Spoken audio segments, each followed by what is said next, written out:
Our Father which art in heaven, thank you for this opportunity to share this beautiful vision of Paul. And I pray that you would bless those that hear this message to receive it as you would have them to receive it. In the name of your Son, Yeshua, Jesus the Christ, Emmanuel. Amen.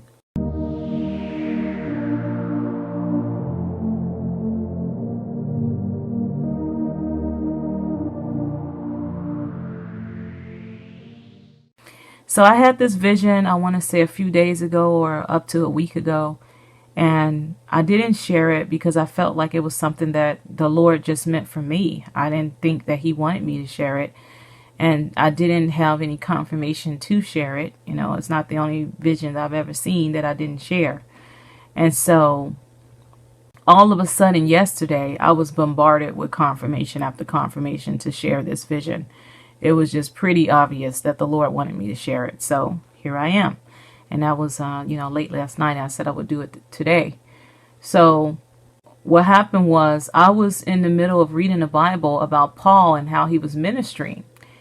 And all of a sudden I went into this vision.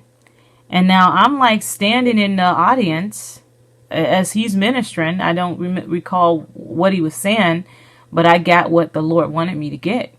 And so I'm seeing this man in front of me ministering to us all. And he was just very, full of love and passion and fervor and fire and just zeal. He was just so passionate about what he was ministering about. There was a huge smile on his face, and he was ministering about Jesus Christ. And he was just full of love, and it was so obvious. And I also had a knowing in this vision that people were trying to kill him, but he didn't let that stop him. He was so wanting to get people saved. He was like so full of zeal and love to get people saved that he wasn't even concerned with his life. He was so happy just to get one person saved.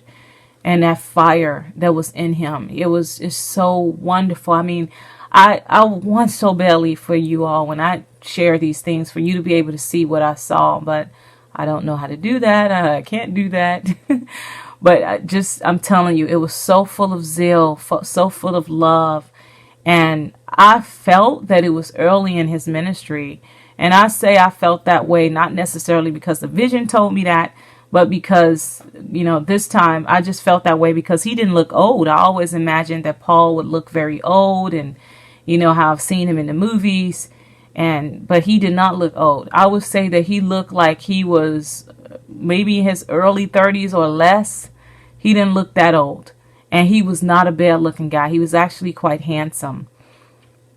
I've actually been showing pictures that closely resemble him. I was looking through all kind of different pictures of, people with caramel skin and all kind of stuff. And finally, I found this guy, and I don't know what race he is. And somebody may ask me that. I have no idea.